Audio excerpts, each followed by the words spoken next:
Ko tū ki runga, ko tū ki raro, ko tū I hakaputaina ki te whai iau ki te ao marama whāno.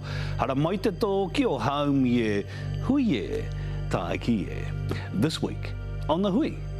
Bringing te reo Māori and tikanga into the small central Otago town Alexandra has been challenging. A great deal of the community were dead against anything. But is the region turning a new corner? If more people had the chance to come out from behind their fears and have those kōrero, we'd be a better country.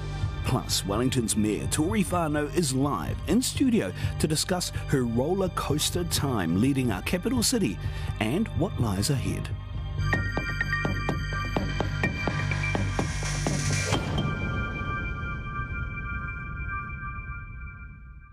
Ngā mate e takoto mai ana I ngā kāinga maha marae maha o te motu haramai.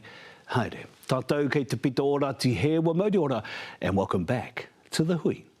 The journey to revitalise te reo Māori and tikanga into the central Otago town of Alexandra hasn't been an easy one, but it hasn't stopped community leaders Francie Diver and Louise McKenzie from driving this kaupapa forward. And they're now guiding the Central Otago District Council to embrace te reo Māori me ona tikanga. Mea nei te purongo, a John Boynton. It was horrific. It was horrific. A painful journey in Central Otago. A great deal of the community were dead against anything. Now turning a corner. If more people had the chance to come out from behind their fears and have those kōrero, we'd be a better country. But is everyone on board? No, I think there's enough. I don't want to see anything changed. This is how it is now. Hard enough.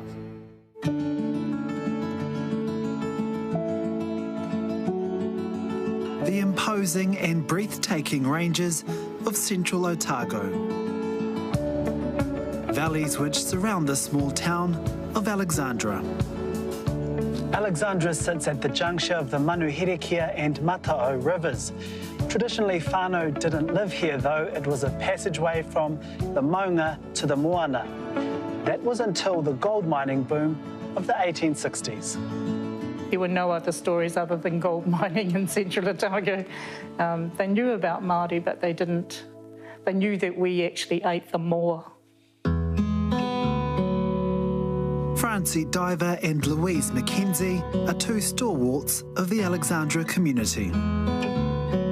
Now that I am this age, old, I think back and I thought, shit, you know. Could you think that out? She's not allowed to say that. For the last 4 decades, they've fought to revitalise and strengthen te reo Māori and tikanga in their rohe.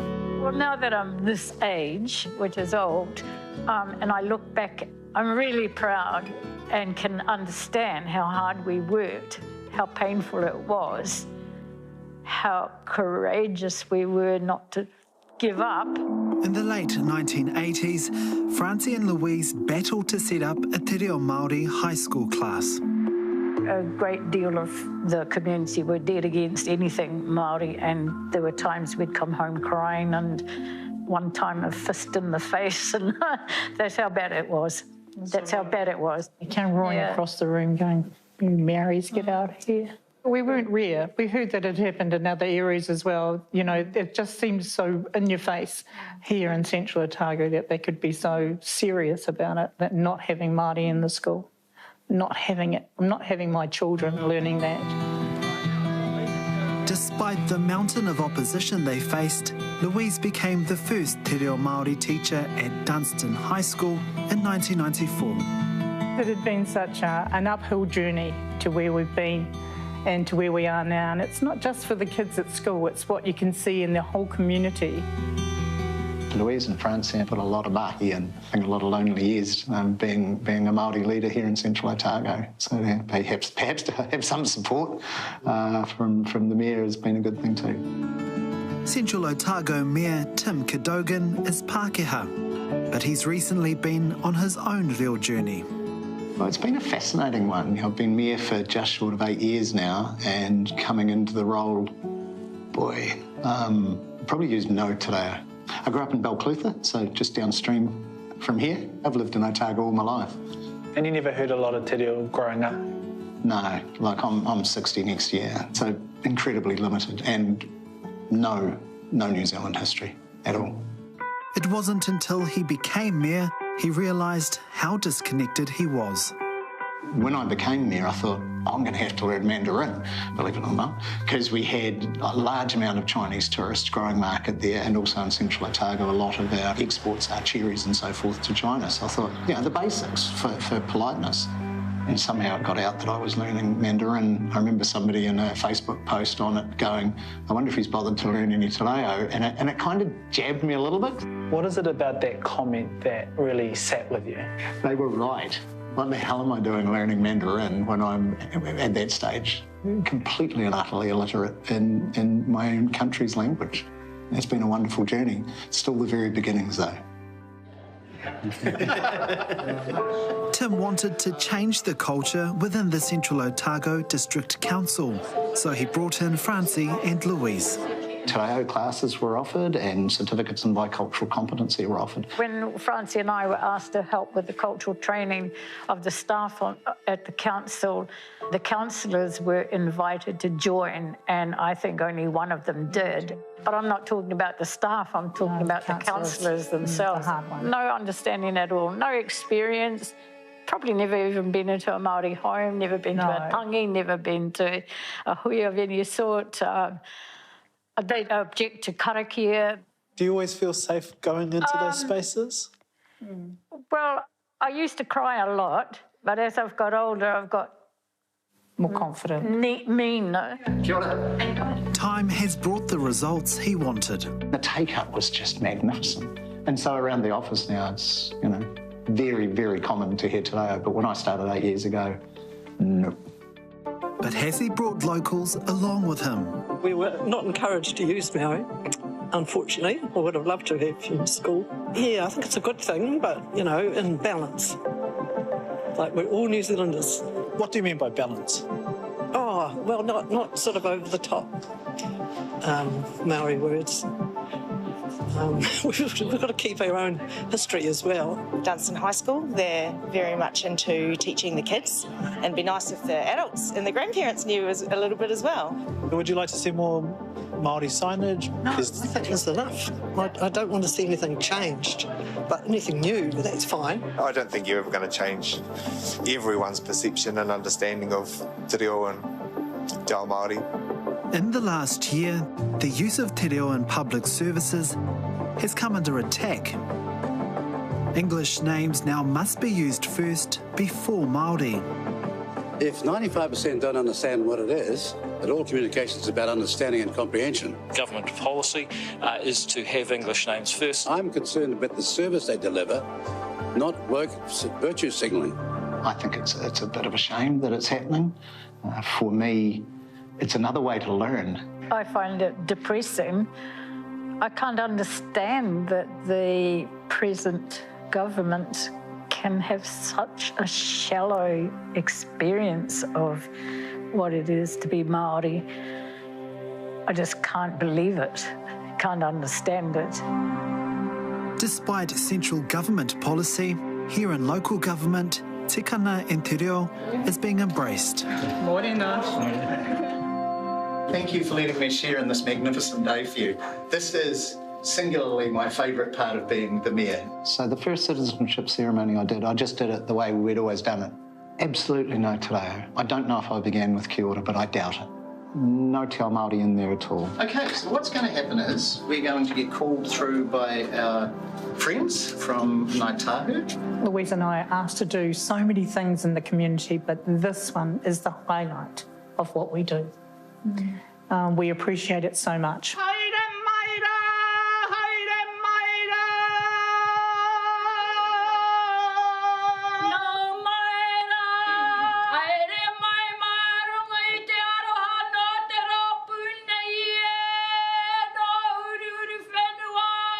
They haven't heard the karanga or been in touch with things Māori, but they like the feeling.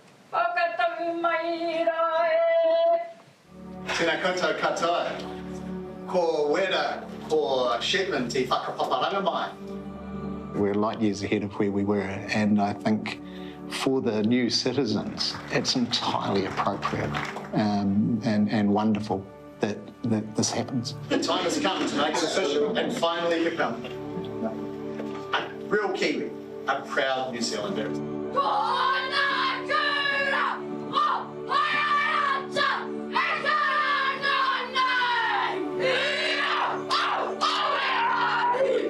It's the Māori country that they're being welcomed to, right? So I'm absolutely loving the amount of Māori influence in our citizenship ceremony. Well, I'm only just holding it together. I've got to admit, this has been an incredibly special. I actually didn't get how profound an experience it was going to be until we were lining up outside and these two wonderful ladies from Ngāi Tahu welcomed us into the space and into New Zealand officially, and I'll never forget it. Never forget it as long as I live. Thank you. It's very, very emotional. Very, very emotional. This is the change Francie and Louise are proud to see.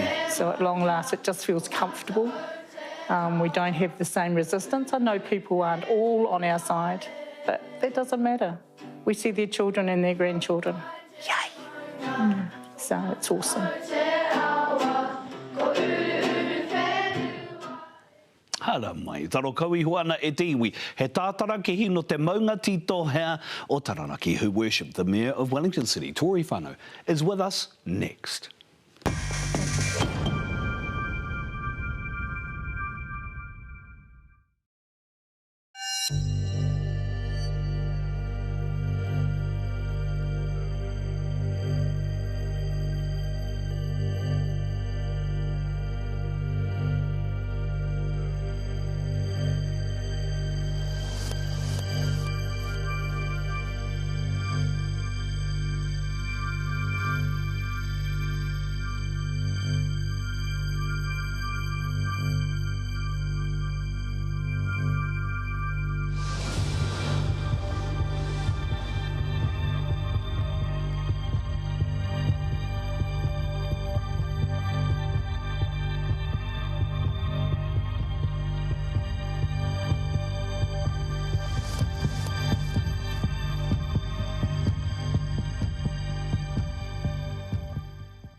Kia ora mai anō. A recent media blitz has seen the Mayor of Wellington City, who worshipped the Mayor, Tory Whanau, discuss things like the viability of the city's long-term plan, the Wellington Airport shares, and even the sale of her own car. So here she is with me, live in studio now. E te kaika.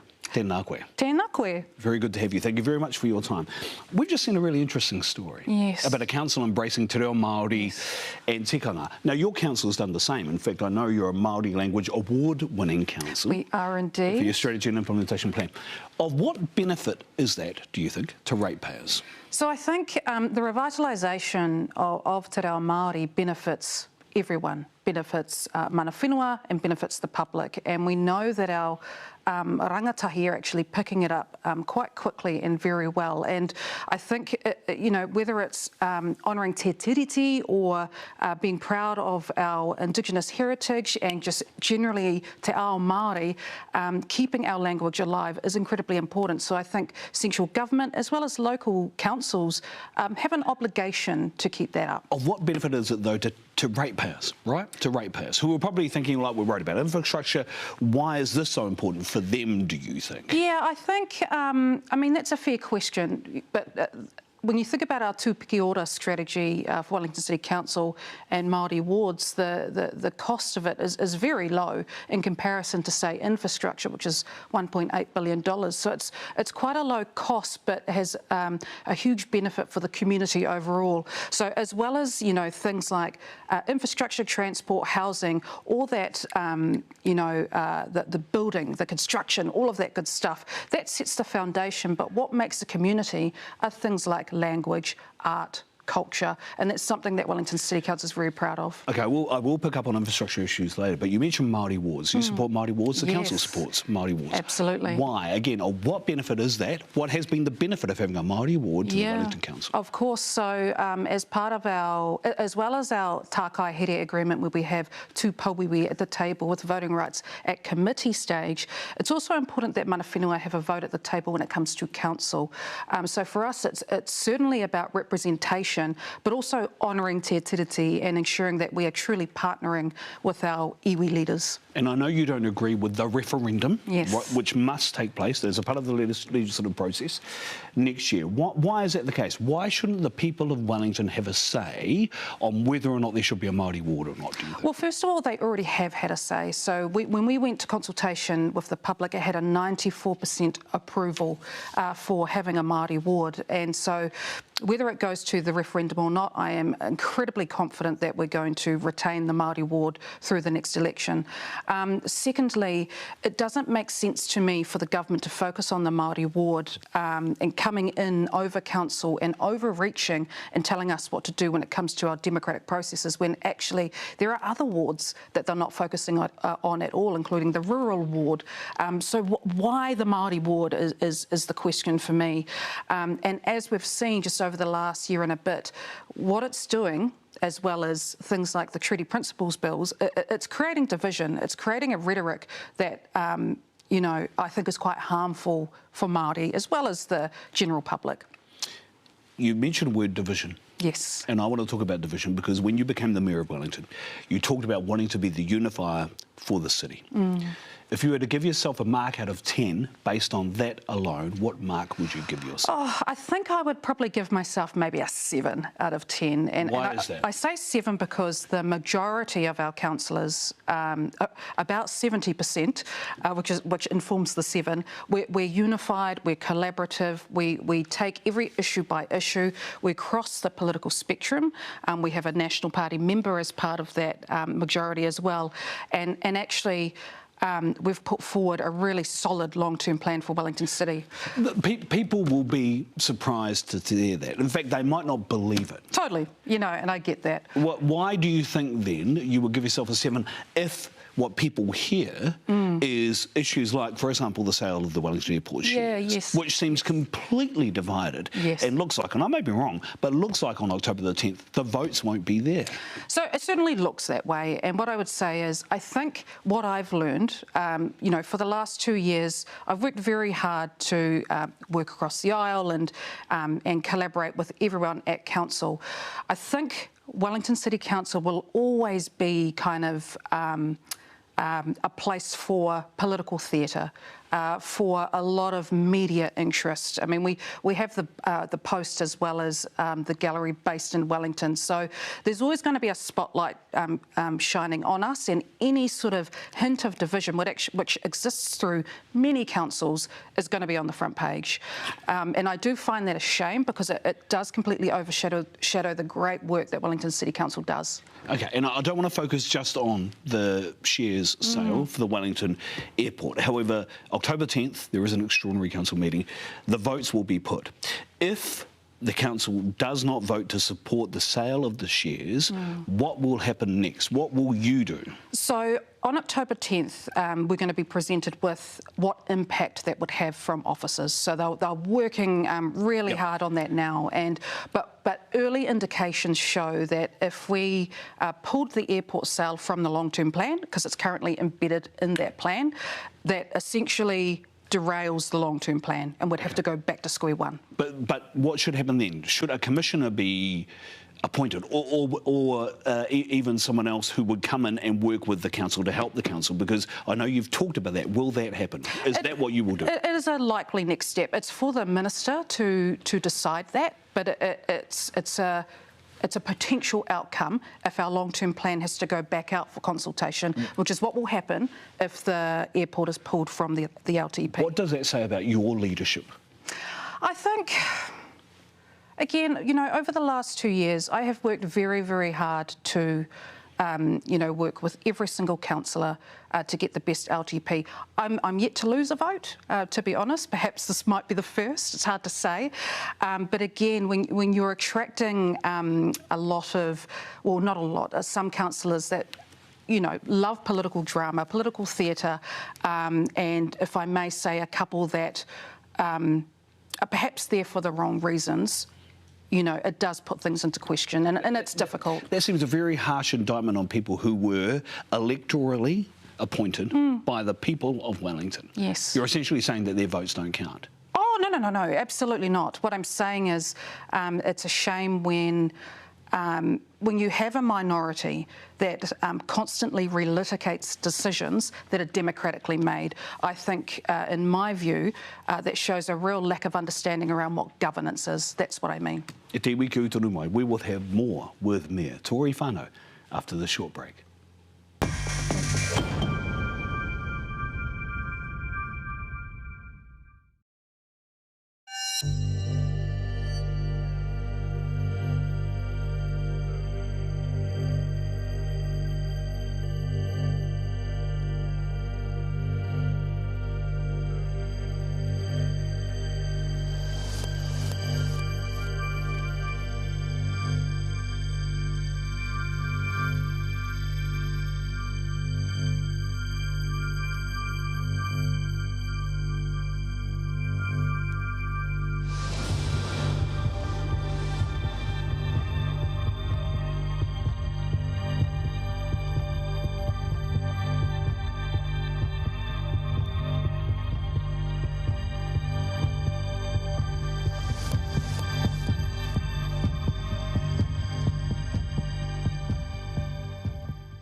O ki mai anō e te iwi, the Mayor of Wellington City, Tory Whanau, is with us live in studio.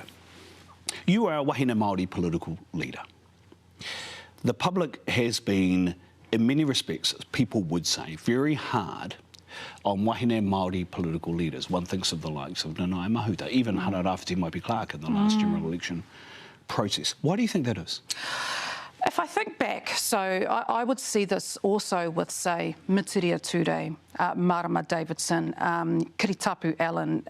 You know, there was a very focused effort on certain details about their lives that perhaps men wouldn't have the same focus. That's something I witnessed as a staffer, and something that, yeah, it has been concerning.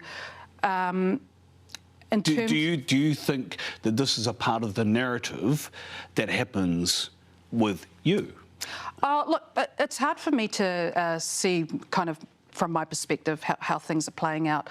I do really want to highlight that, you know, it is a deep privilege for me to have this role, and I love my job and I love the challenges it brings me. I can't, I mean, in terms of how I'm represented in media or social media or so forth, it's difficult for me to comment, right? Because when you're looking at yourself, but in terms of how I've seen other wahine Māori treated, you know, in the public sphere, it's challenging. So why do it then? Why do what? Why do this job? Why continue to do this job if you know the negativity that you will face as a political leader just because you are a wahine Māori? So there are two reasons why I do this role. One, it is my deep passion for Wellington City. I want to play my part in ensuring that we've set up our city for the future, our rangatahi, ensuring that we've got our infrastructure, transport, housing, all sorted well. You know, maintaining that sense of community and culture, and I think, I mean, that's why I stood. On the other hand, I do want to show our rangatahi and other wahine Māori. I mean, yes, it's challenging, and there's stuff I don't really want them to see, but if I can get through this, they can too, because representation is absolutely crucial for having a fair democracy, for having the right outcomes for Māori. So I will stay in this role, and I'll be encouraging others to step up to the plate too. And you have been forthright with the public about issues you have had during your time as Mayor. Why do that? So, In most cases, I didn't have a choice. Other people would find things out and go to the media on my behalf, or would go to the media with rumours, which I had to disprove and then back up with what was actually happening. And I kind of also decided early on in my term, I may as well front foot the issues that I have so people can accept them, get over them, and also allow other people who might have similar issues to me that, hey, it's okay, it's normal, and also maybe you want to stand for Parliament or Council as well. Do you think it's helped, though, taking that forthright stance? I mean, you were a very popular new mayor. You were young, you were polling high. That has changed in recent polls. There's been a complete turnaround just in 1 year, certainly from the time that you came clean with the public about issues that you had. Has that impacted, do you think, the public's view of you and the Wellington ratepayers' view of you as mayor? I'm sure it would have. I'm sure it would have had an impact. And on top of that, you know, we know that traditionally when new popular mayors get in, they kind of lose their popularity after 3 months. It's like the honeymoon period, and then the work starts, and then their popularity goes down. Why is it? Do you think that's weight of expectation of, say, for example, you're going to be a unifier? Things get divided. You want to do infrastructure work, doesn't happen. Is the weight of expectation too much or too high, do you think? No, I think it's actually just the trend. So, you know, I was a new, exciting candidate, and who knew what I was going to do? But once I actually got into the office and sat my, you know, started my plan of transformation for the city and what that would involve, it was a hard thing to take for the public. And I was the one who increased rates, and I was the one who. Look, I've had to increase, say, the water infrastructure budget, you know, quite intensely by, you know, to $1.8 billion. That has meant a large increase on rates. But it is the work that has to be done, and that's something that I'll take responsibility for. Are you going to stand for mayor next year? Yes, I am. Why? Because I want to. I think continuity and consistency is incredibly important for a successful city. We have a 10-year plan. It is a solid plan, and I want to make sure that it continues through. And, you know, I'll be telling the public, you know, we have to stay the course for the betterment of our city. I'm the right leader to do that. And I know you worked in the Green Party. You were Coles, who was Chief of Staff of the Green Party for a term as well. So you are not going to look at national politics in any way, shape or form within the next year? No, absolutely not. You know, why renew then your membership for the Green Party? So you can be a member of a political party but not actually participate in their public politics. So I'm still an independent mayor, and I can make whatever decision that doesn't necessarily align with the Green Party. So that ensures that I have the freedom to decide what's best for Wellington, not necessarily the Green Party. But in the background, the Green Party is a community of people who share the same values as me. So, you know, Green Party membership, you know, engaging with mana whenua, this is just me, you know, being in the loop with people that I share values with. Can I close on just one final question? The Prime Minister made some pretty clear comments about Tākina Event Centre at the Local Government New Zealand conference recently. Isn't he right that council should be focused on infrastructure issues and key major issues, and not be focused on whatever way he put it in terms of things like Tākina events? Yeah. Absolutely. And I would say that every council around Aotearoa is doing that. So we've all put water reform right at the top of our agenda. The other is transport, which is our second spend, social housing, which is $500 million, keeping our levels of service, and then we've got other things like the revitalisation of Te Reo Māori and so forth. Which could be the nice-to-haves that he's talking about. It could be, but for Wellington City and what our voters have prioritised, that's what we're doing. E te kaika, tēnā koe. Thank you for your time. Kia ora. Kia ora, maita. That was Her Worship, the Mayor of Wellington, Tory Whanau. Hei te wiki e tu mai nei e hoa mā, coming up next week on The Hui. A celebration of Te Reo. Kei te pai. At a time, Māori feel their language is under attack. We will change all the woke, virtue-signalling names of every government department back to English. Well, how can we inject some happiness into this space? How can we show the world that this is a language that's loved? A behind-the-scenes look at the first ever Māori language festival, Toi Tū Te Reo. If I hear that there's a drama at the doors, I'll panic. And get to know the man behind it, Dr. Jeremy Tātere McLeod, and his incredible journey with Te Reo. Ko pai ngā tātou mahi ki konei e te iwi. Thank you for watching and enjoying our hui next week. Kia mau, ki te turanga o Taputapu Ātea. Haumi e, hui e, tae ki e.